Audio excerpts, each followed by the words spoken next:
Hello everyone, let's start with our lecture. And our today's topic is change in demand and change in quantity demanded. Children, this is a very nice topic and interesting also. So first of all, what is the difference between change in demand and change in quantity demanded? Children, demand affects with the own price of the commodity. Commodity के अपने price से affect करती है. जो demand बढ़ती या घटती है वो कमोडिटी के अपने प्राइस से चेंज होती है. But change in quantity demanded, if we will discuss about it affects with the other factors. What are those other factors? We already discussed with you in the previous lecture, children. Income, related goods, preferences, expectations, government policies, number of size of the population, distribution of income, all these factors already discussed with you. So, and with the factors for the diagrammatic presentations for the coming topics, we will discuss only about individual factors here. Clear? So what is the difference between change in demand and change in quantity demanded? Change in demand means which change with the on price of the commodity which occurs due to the on price, and change in quantity demanded means which occurs due to the change in factors. जहाँ commodity का price effect करे वो demand में change आ रहा है, जहाँ other factors demand को इफेक्ट कर रहे हो प्राइस के अलावा, it is change in quantity demanded. अब चेंज इन डिमांड की बात करें, so there are two types of change in demand, expansion and contraction. There are two cases of change in demand, extension and contraction. And for change in quantity demanded, there are also two cases, increase in demand and decrease in demand. अगर easy language में देखें तो दोनों का meaning same है. Expansion या extension कहूँ मैं, दोनों एक ही बात है. एक्सटेंशन या एक्सपेंशन जो मैं वर्ड यूज़ कर रही हूँ, एक्सपेंशन का मतलब है बेटा डिमांड का बढ़ना, कॉन्ट्रैक्शन में डिमांड का सिकुड़ना, फॉल होना. इंक्रीज़ का मतलब भी बढ़ना, डिक्रीज़ का मतलब भी डिक्रीज़ होना. अब एक्सपेंशन की बात करें चाहे हम इंक्रीज़ की बात करें, दोनों ही बढ़ने को बता रही हैं. कॉन्ट्रैक्शन की बात करें या डिक्रीज़ की बात करें, दोनों ही घटने की बात कर रही हैं. But there is a difference between these terms. Expansion and contraction are the cases of change in demand, जहाँ मूवमेंट्स होती हैं. Increase in demand and decrease in demand are the cases of change in quantity demanded. इन दोनों ही cases में क्या हो रहा है, डिमांड बढ़ या घट रही है बट शिफ्टिंग होगी.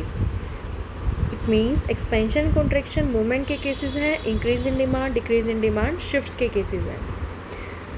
अब ये मूवमेंट और शिफ्टिंग होती क्या है? मूवमेंट अपवर्ड या डाउनवर्ड होती है.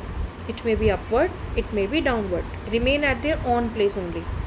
But change in quantity demanded means demand का अपनी जगह से हिलना, शिफ्ट होना, आगे या पीछे, मीन्स फॉरवर्ड और बैकवर्ड साइड, और you can say rightward side और लेफ्टवर्ड साइड. क्लियर? मूवमेंट अपनी ही जगह पर रहकर होती है और शिफ्टिंग आगे या पीछे होती है. Clear? Now let we start with the differentiation of these cases, movements and shifting. So movements are of two types, extension and contraction, and increase in demand decrease in demand are the cases of shifting. So let me differentiate between these two. Extension means या contraction जो commodity के अपने price से effect होती है. बढ़ना या घटना कमोडिटी के अपने प्राइस पे डिपेंड कर रहा है. डिमांड का इंक्रीज या डिक्रीज होना अदर फैक्टर्स का इफेक्ट होगा. मीन्स एक्सटेंशन और कॉन्ट्रैक्शन में हम लोग मूवमेंट दिखाएंगे. इंक्रीज और decrease in demand are the cases of shifting, जहाँ डिमांड आगे या पीछे जाएगी, मीन्स राइटवर्ड और बैकवर्ड साइड. एक्सटेंशन मीन्स बढ़ना. तो हम एक ऐसे एग्जांपल प्लॉट करेंगे जहाँ हमें डिमांड को राइज करते हुए दिखाना है, and we know that demand will rise in that case where price will fall. There is what you discuss with me, there is inverse relationship between price and quantity demanded. So if price will fall demand will rise. Extension का दिखाना है तो हम क्या दिखाएंगे, when price will fall demand will rise. तो हमने यहाँ दिखाया कि जब प्राइस 10 था तो डिमांड 100 थी, सी, और जब प्राइस फॉल हुआ 10 से 5 हुआ, then demand going to be rise. यानी प्राइस के घटने से डिमांड बढ़ रही है तो इस केस में अगर हम डायग्रामेटिक प्रेजेंटेशन की बात करें, हमें डिमांड कर्व दिखाना है, तो वो कैसा होगा? नीचे की तरफ when price is 10 demand is 100, when price falls from 10 to 5 demand rises to 200 units. It means हम ऊपर से नीचे आ रहे हैं, right. It shows the case of extension. Extension के केस में डिमांड कर्व नीचे की तरफ आएगा, डाउनवर्ड स्लोपिंग। कॉन्ट्रैक्शन की बात करें मीन्स सिकुड़ना। प्राइस डिमांड कब सिकुड़ेगा? जब प्राइस बढ़ेगा। When price will rise demand will fall. So this is the case when price was 5 demand is 200 units. जब प्राइस बढ़ गया तो भी अचानक से मार्केट की डिमांड भी घट गई। तो डायग्रामेटिकली अगर हम इसे शो करें तो डिमांड कर्व ऊपर की तरफ जाएगा, क्योंकि जब प्राइस हमारा 5 था तो हम बहुत 200 यूनिट्स की डिमांड कर रहे थे। जब प्राइस बढ़ा तो डिमांड हम 100 पे आ गई हमारी, तो पीछे आ गए हम। तो इट मीन्स डिमांड का जब आप ये ज्वाइन करेंगे इन पॉइंट्स को तो नज़र आएगा कि पहले हमने 5 वाला ये पॉइंट प्लॉट किया है, उसके बाद 10 रुपीज़ वाला, तो हमारी डिमांड कर्व नीचे से ऊपर जा रही है। So it shows the contraction of demand curve, upward sloping. Extension is downward sloping, contraction is upward sloping. Clear? Now next is increase in demand and decrease in demand, जो अपने price से effect नहीं होते हैं, बाकी factor से होते हैं। हमने कुछ 6 फैक्टर्स किए थे इंडिविजुअल मार्केट के, जहां हमारा फर्स्ट फैक्टर था on price of the commodity. तो बेटा causes of increase in demand या cause of decrease in demand पूछा जाए तो उसमें हम on price of the commodity कभी नहीं लिखेंगे। अगर हम वो पॉइंट मेंशन करें तो यानी हमें पता ही नहीं है कि हमें क्या बताना है, right. That point will not be mention. So increase in demand and decrease in demand, जहाँ प्राइस कांस्टेंट है, प्राइस पे कोई इफेक्ट नहीं आ रहा है। देखो मैंने 5 लिखा है दोनों बातों में, प्राइस पे कोई इफेक्ट नहीं आ रहा, सिर्फ डिमांड राइज हो रही है, क्योंकि इंक्रीज इन डिमांड का केस दिखाना है तो डिमांड को हम बढ़ता हुआ दिखाएंगे।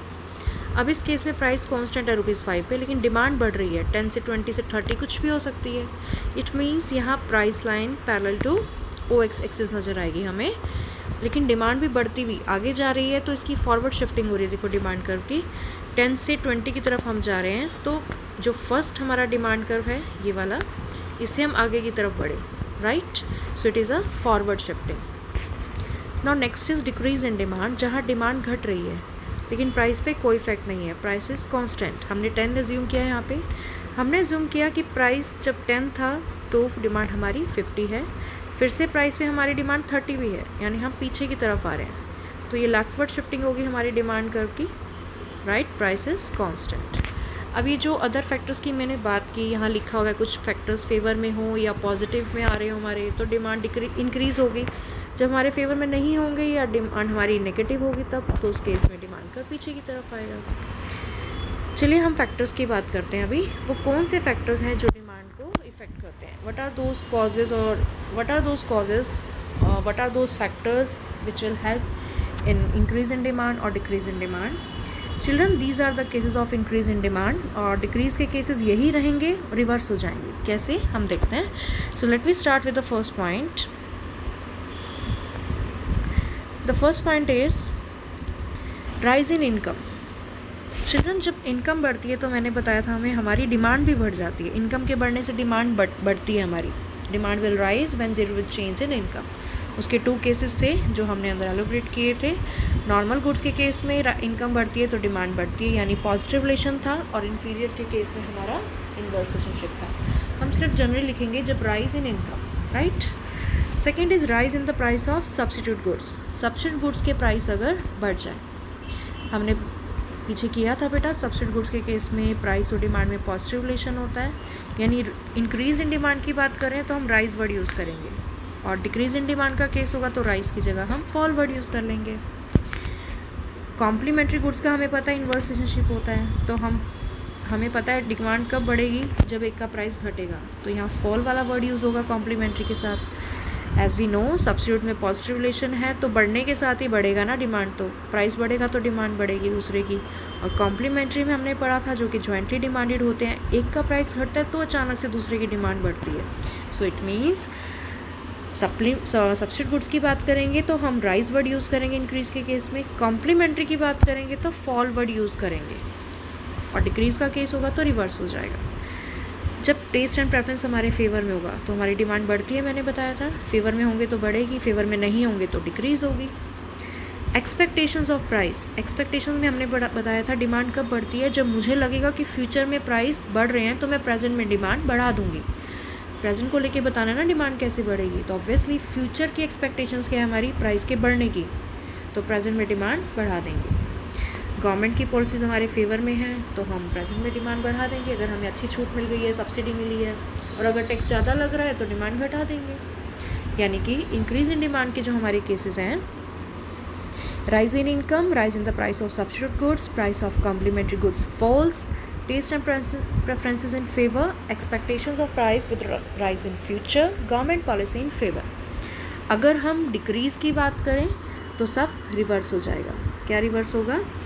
यहाँ राइज की जगह फॉल इन इनकम आ जाएगा, fall in the price of substitute goods हो जाएगा, price of complementary goods will rise हो जाएगा, taste and preferences are not in favour हो जाएगा, expectations of price will fall in future आ जाएगा, government policies are not in favor।